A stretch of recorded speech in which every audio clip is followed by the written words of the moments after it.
At this time, Schweitzer married Helena Breslau, the daughter of an historian who had been of great help to him in Strasbourg in the preparation of manuscripts. Ready to leave for Africa, they went to Günzbach to say goodbye to his parents. Schweitzer saw his mother then for the last time. She was struck down and killed by cavalry horses on the road to a neighboring village during the First World War.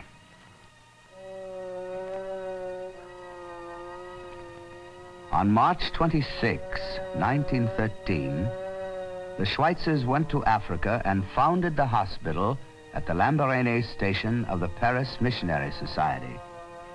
He did not go, he is said, to bring white civilization to the primitive land shown in these old photographs.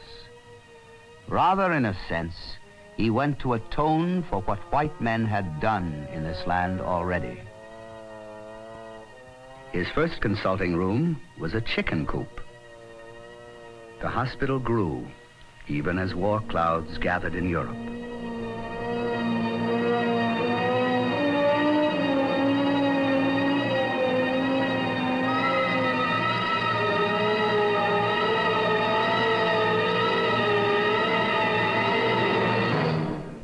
On the evening of the day fighting began in Europe, the French authorities informed the Schweitzers that they, as German citizens, were automatically prisoners of war. All work stopped at the hospital. Schweitzer concentrated on a long new manuscript, his philosophy of civilization.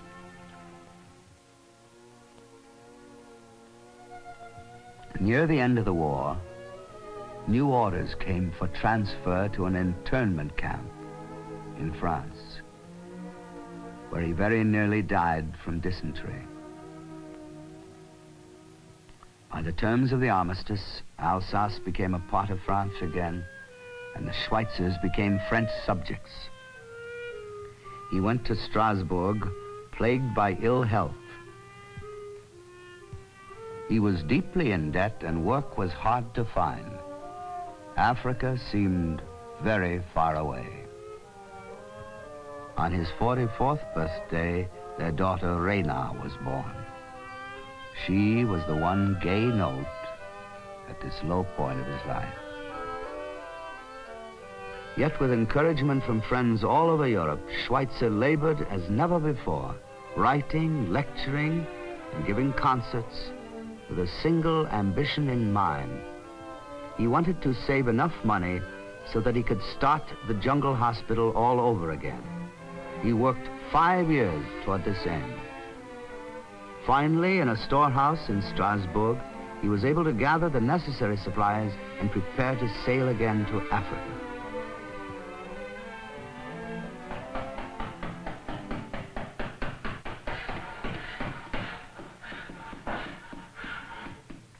Now 30 years and many voyages later, Dr. Schweitzer once again supervises the packing and loading of precious hard-earned drugs and equipment for his new African journey.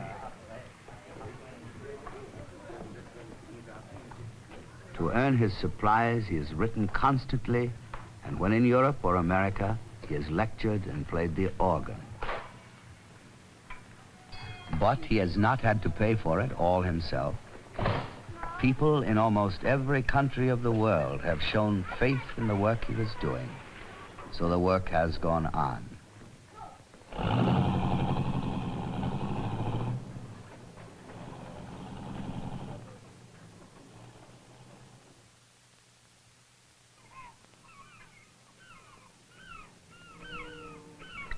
At Bordeaux, he embarks for Africa, bound for Lambaréné via Dakar and ports of call all along the coast of West Africa.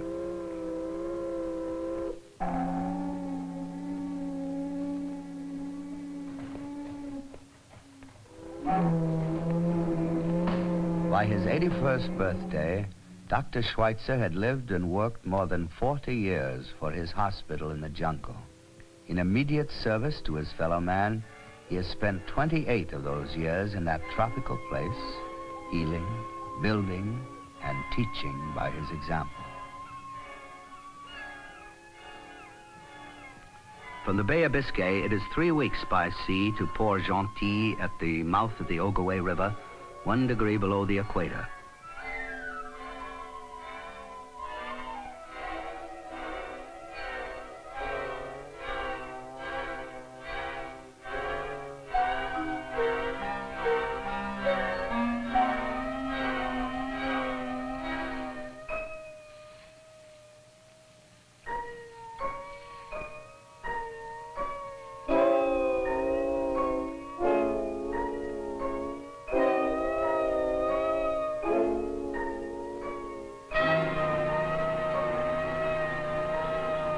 After 22 days at sea, Dr. Schweitzer changes to an Ogowe riverboat for the 2-day trip upstream to Lamborghini.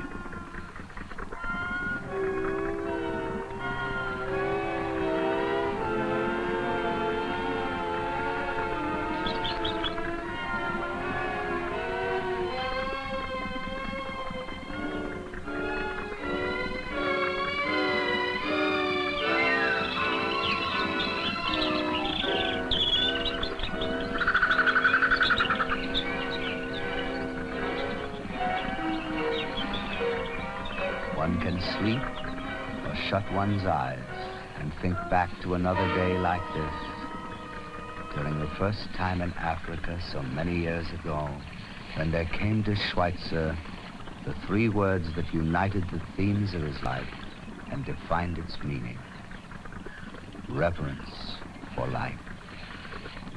Slowly we crept upstream.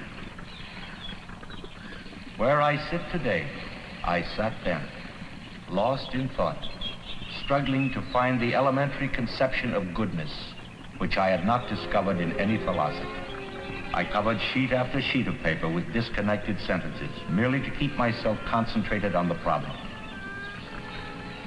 Late on the 3rd day, while passing these very same 3 islands, there flashed upon my mind, unforeseen and unsought, the phrase, reverence for life. The iron door had yielded. The path in the thicket had become visible. There had been 2 great commandments given to me through the experiences of my childhood and youth. Thou shalt not kill. Thou shalt love mercy.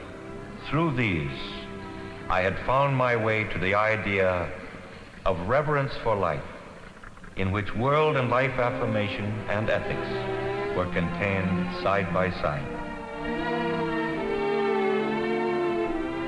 Here at the hospital, knowledge carries over into experience. What I believe is put into practice. My life bears its meaning in itself. That meaning is to be found in living out the highest and most worthy idea which my life can furnish, the idea of reverence for life.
A day at the Lamborghini Hospital begins.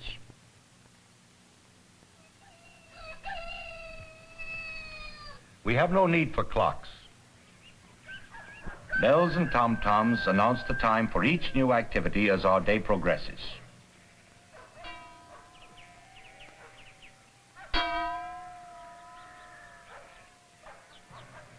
Reveille is sounded on 2 lengths of rail hanging near the door of the dining room.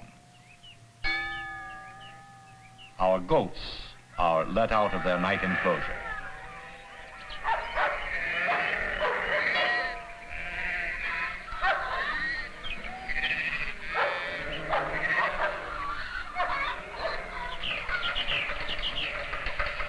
lepers are called for treatment.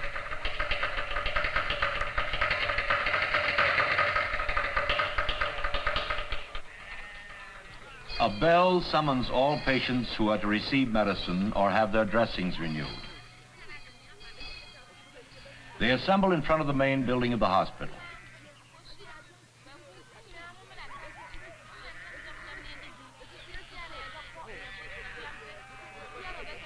Each has an identification card showing name, case number, diagnosis, and date of admission to the hospital.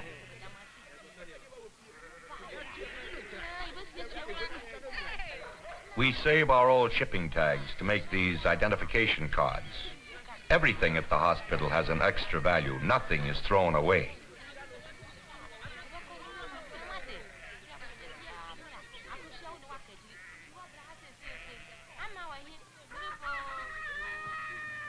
As they are called, the patients line up at the two entrances of the main building, which contains the consultation rooms, bandaging rooms, maternity ward, dispensary, and operating room. Those with minor ailments are cared for in the hospital street by native orderlies.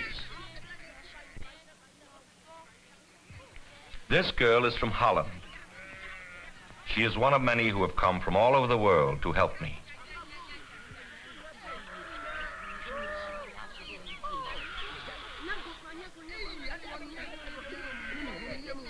In the pharmacy, we give out medicine and then a drink of water to wash it down.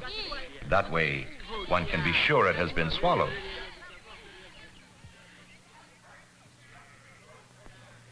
At my desk in the large room, I look over the cards of patients admitted during the last few days. Zizi, the cat, feels at home on my desk because here, as an orphan kitten, I gave her her milk.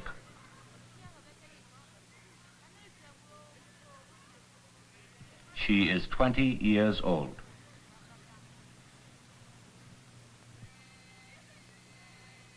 Large cards kept in the hospital file contain data on the nature, treatment, and course of the patient's condition.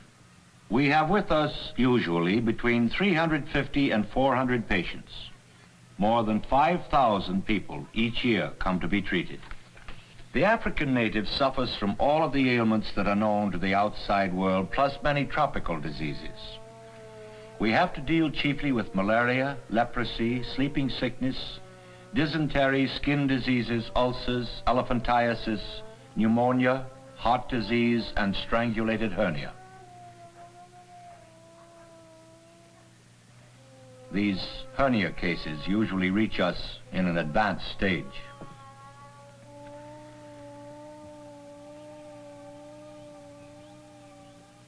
A child critically ill has been brought in to be examined.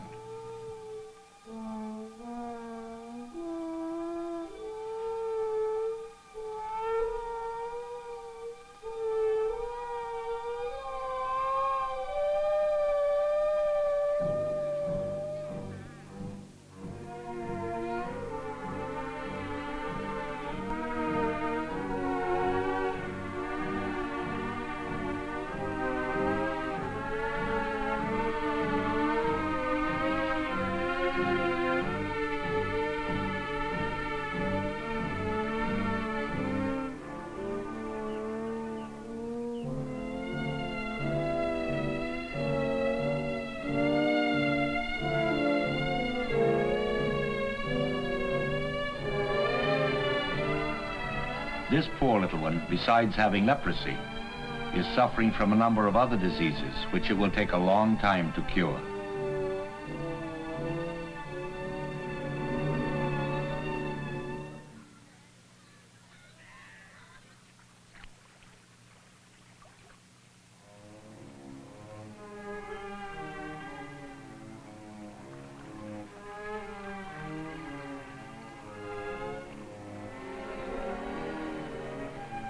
New patients arrive at the hospital every day.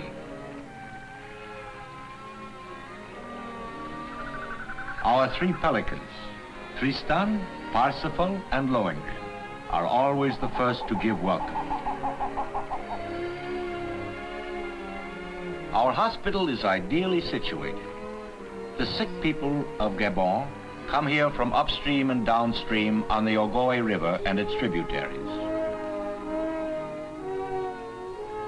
When someone falls ill in a native village, it is customary for the family to abandon the house, pick up all their belongings, and bring the patient to us.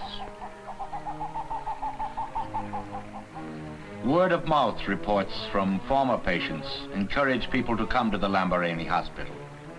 It has become known that we are ready to receive the family, no matter how large it is. We will house and feed them in a way that will make them feel at home.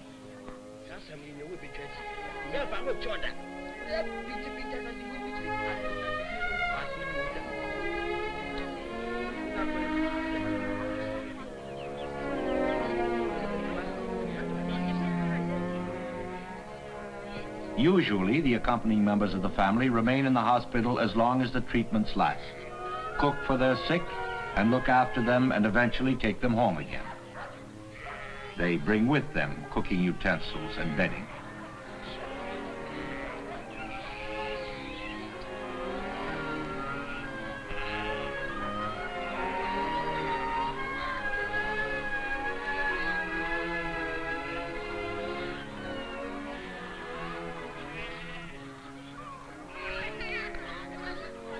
Whenever possible, I ask my patients for some tangible evidence of appreciation for the help they are receiving.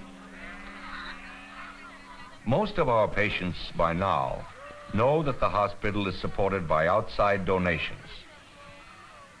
But I have always thought they would value the hospital more if they contributed to its maintenance themselves, according to their ability, than if they simply got everything for nothing.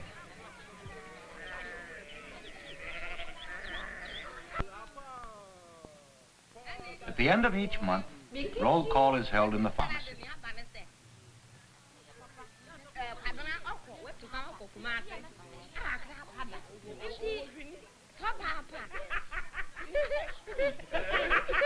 The patients are asked to show their identification tags with their names and numbers.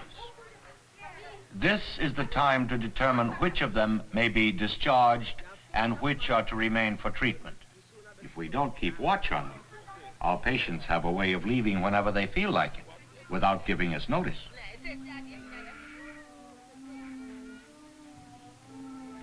The natives live here much as they do in their villages. In the general wards, there is no separation of men and women. Families remain together.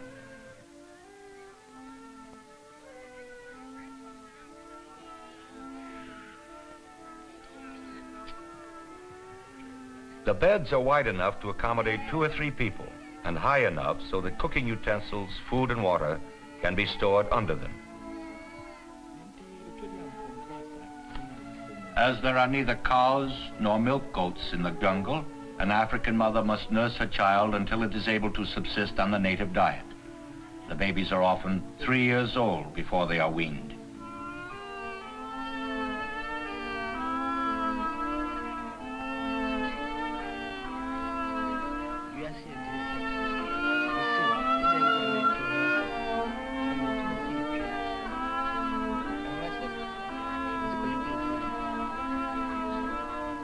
When there is no room on the beds, the healthy members of the family are supposed to sleep on the floor. But for novelty's sake, sometimes it does happen that the patient is persuaded to let them try the bed. So I have to look out that the well ones don't take the beds and leave the sick to shift for themselves on the ground. Our regular morning visit through the wards brightens my patients. The night has been long for them, and they are always glad to see us. It is a special problem for a physician to treat disease under the conditions that present themselves in the jungle. He must be very patient with superstition and ignorance. He must understand the natives and discover how to adapt to native ideas the wisdom of his profession.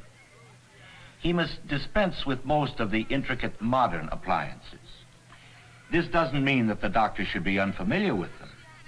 On the contrary, he must be so familiar with them that he knows how to do without them. He must practice a curious mixture of the old and the new. The latest drugs may be made available to him, but he will not be able, on the other hand, to count on a well-equipped laboratory. At Lamborghini, we do not have many delicate precision instruments. The reason for this is that they break down in the equatorial heat and humidity. I always prefer working on my patients rather than on my instruments.